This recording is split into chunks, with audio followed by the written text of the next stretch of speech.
Hello everyone, today we are talking about fatty liver. Now, I'm Dr. Ahmed Ergin. I'm an endocrinologist, a diabetes expert, and a metabolism expert. And guess what? I see fatty liver probably 10 times a day in my clinic. Now, I need to tell you something. This is a diabetes channel. Now, in a diabetes channel, we have to talk about fatty liver because fatty liver even develops before you even become diabetic. Now, if you're a diabetic, there's a very good chance that you have fatty liver as well. So, why do we care about fatty liver, right? Well, let's talk about it. Alright guys, welcome back. So, fatty liver, extremely important. The most common reason for cirrhosis in the United States is non-alcoholic fatty liver disease. So if you thought that alcohol was the reason for cirrhosis, babe, you're wrong. You're wrong because that's not the case. Well, if you think about it, 70% of American population is overweight, 30 to 40% are obese, and fatty liver is pretty much the end result of that. Now, I want to rephrase that. Not every obese person will have fatty liver.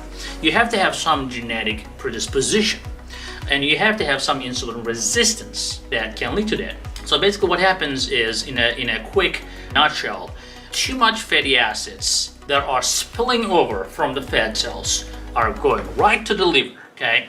So the liver starts to say, okay, well, I need to do something about these fatty acids. So your cells are trying to burn the fatty acids, and while you're burning, the fatty acids, liver's trying to get the mitochondria going. Mitochondria goes, and then what ends up happening, the mitochondria says, dude, I need a break. And then the mitochondria doesn't get a break.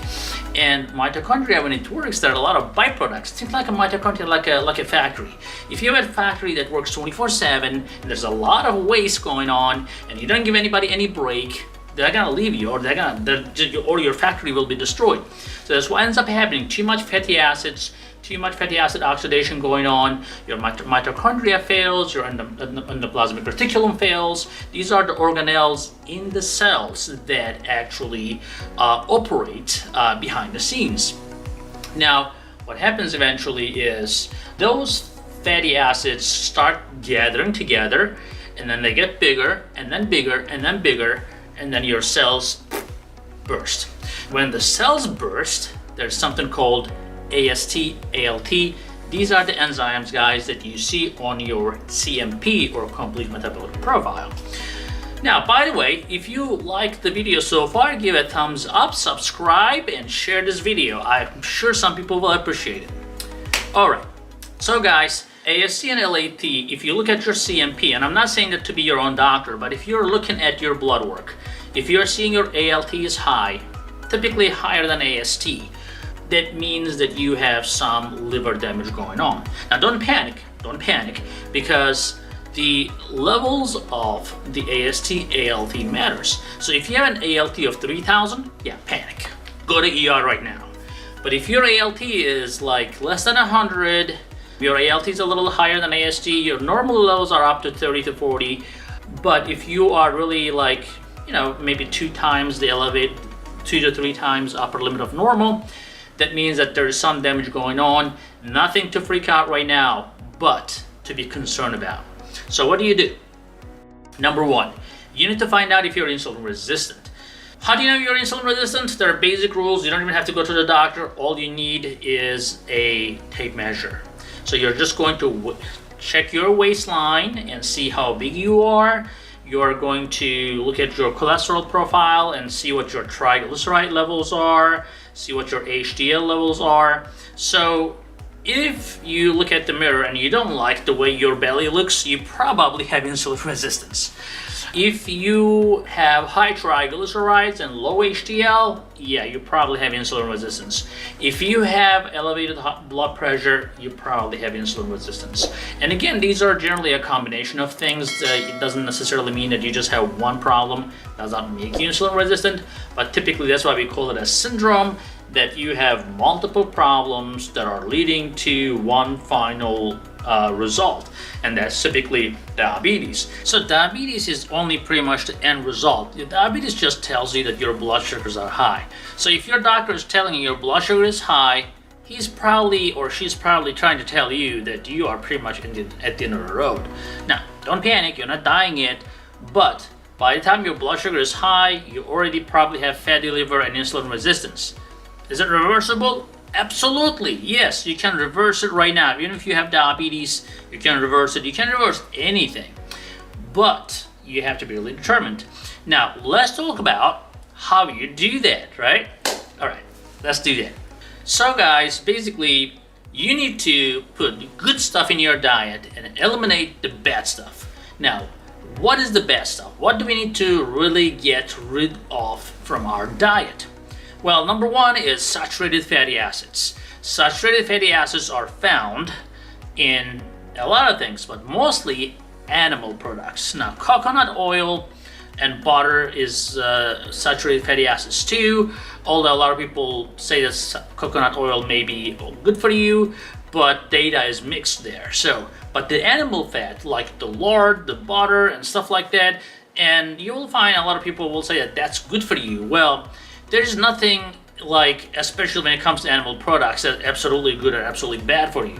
Like in everything, you just have to have, of course, I'm not saying don't eat any saturated fat at all. You just have to keep it limited, because saturated fatty acids, unfortunately, does not tell so good things to your liver. It just tells your liver to store the fat. And that's why saturated fatty acids are not so good when it comes to fatty liver. Saturated fatty acids also prevent the LDL, the bad cholesterol, to be picked up and eliminated, turned into bile by the liver as well. So saturated fatty acids all around are bad for you, increasing your LDL, causing fatty liver. So try to limit your exposure to them. Again, especially the worst ones, like if you're eating grass-fed meat, that's fine. But if you are eating especially processed stuff like the sausage, the bacon, and stuff like that, I'm nauseous already. Don't do that. So anyways, trans fats. Trans fats are actually even worse than the saturated fatty acids. They're typically found in like the store-sold bakery products. Anything that's in a package is probably going to have trans fats. And here's why. Trans fats are, we call them trans fats. They don't have a gender problem, but they have an identity problem. And the problem is, these companies are trying to use the oil, and they need to keep the oil solid, right? So to make the oil solid, they hydrogenate them and they transfer them to something else. And again, another rule of thumb, if you see a fat that is solid in room temperature, that's not good for you, okay? So, and if you try to make a fat that's liquid in room temperature and try to turn it into a solid fat by transing them, then that's not good for you either. So, and those fats are basically are going to your liver. They don't even belong, because trans fats are human-made. So when they go to your body, they don't even know where to go. They just get stuck in your liver. And your liver will accumulate those fats, and then, like we said, the cells will burst, and then that's going to cause a lot of spill, a lot of destruction. And the problem with the body is, once the inflammation starts, it's a chaos. And then inflammation in other parts of your body, especially with the insulin resistance and the fatty acids, they increase the formation of reactive oxygen species. And those species are not very good species. They will damage anything in front of their way. We produce actually reactive oxygen species for a reason. They are helpful to a certain point. But then when there's too much of them, it becomes destructive to your own tissue. So you need to keep the reactive oxygen species low, and you need to have antioxidants in your system to eliminate the reactive oxygen species. That's why you hear all the time, this food has antioxidant, this food has antioxidant, eat this, eat that, because it's antioxidant. And that's very true. Antioxidants will keep the inflammation down, and all these trans fats, saturated fats, processed fats or meats, they all increase that reactive oxygen species. So rule number one, eliminate the bad stuff and incorporate the good stuff with antioxidant features. So what are the antioxidants? Your good old vegetables and fruits, okay? So if you're diabetic and you're trying to avoid fruits because it spikes your blood sugar, again, you have to have a holistic approach. You have to understand the whole spectrum here. So first of all, the fruits are not necessarily too high in sugar unless you eat a lot of them, right? So to get the benefit of a food, you don't necessarily have to eat a lot of them. You can have a handful of nuts a day. You can have 2 cups of fruit a day, 2 to 3 cups of fruit a day as a diabetic. Those things will give you tremendous benefits. So you don't need to grease on fruit all day long thinking that you're gonna live longer. Then you're gonna really, because your body eventually will say, you know what? This is too much. I'm gonna have to do something with all this sugar, because the foods come in antioxidants, sugar all together, and there's a purpose for it, right? So you're eating something, you have to get multiple benefits from it, but too much of it is not going to be good for you. So again, vegetables and fruits are good.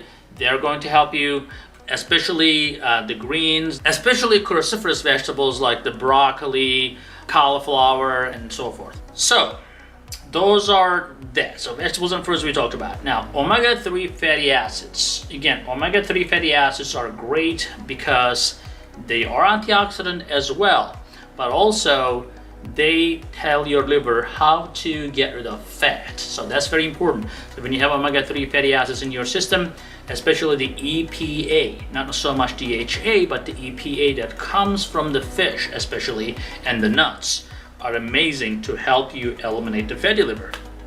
Now, choline is another important thing. It helps to export the fat from your liver and help the liver burn the fat better. And the choline is again found in a lot of vegetables and fruits, the meats. It is hard to run out of choline. It's in a lot of good foods. When I say meats, like, of course, I'm not saying go eat saturated fat, but lean cuts of meats are definitely good. Low-fat dairy will help you to find choline in there as well. And then eggs, the egg yolks actually, not being excessively, but if you're having 1 or 2 egg yolk a day, that may be okay as well. So vitamin E is also studied widely to help with the fatty liver. Again, if you're eating good, if you're eating healthy, I don't think you will have a deficiency of it. But sometimes an extra boost of antioxidants such as vitamin E can be helpful. And occasionally though, some studies say that if you have cardiovascular disease, if you're on an anticoagulant like a warfarin and stuff like that, it may increase the tendency for bleeding a little bit. So you have to be careful when it comes to that if you're taking like 1,000 or more units. But if you are taking maybe 300, 400 units of vitamin E, it should not be a problem. But again, anything I say, make sure you discuss with your physician as well, especially if you have cardiovascular disease. If you don't have any cardiovascular disease, you just have some fatty liver, some insulin resistance, go for vitamin E. I don't think that should be a problem. Before we conclude this video, I want to mention a few other things as well. So there is some anecdotal evidence, not foolproof evidence, but there is some evidence out there that says coffee, especially decaf coffee, can actually help with the fatty liver. The non-fat dairy definitely can help with the choline content in it, I believe. Garlic can help with it.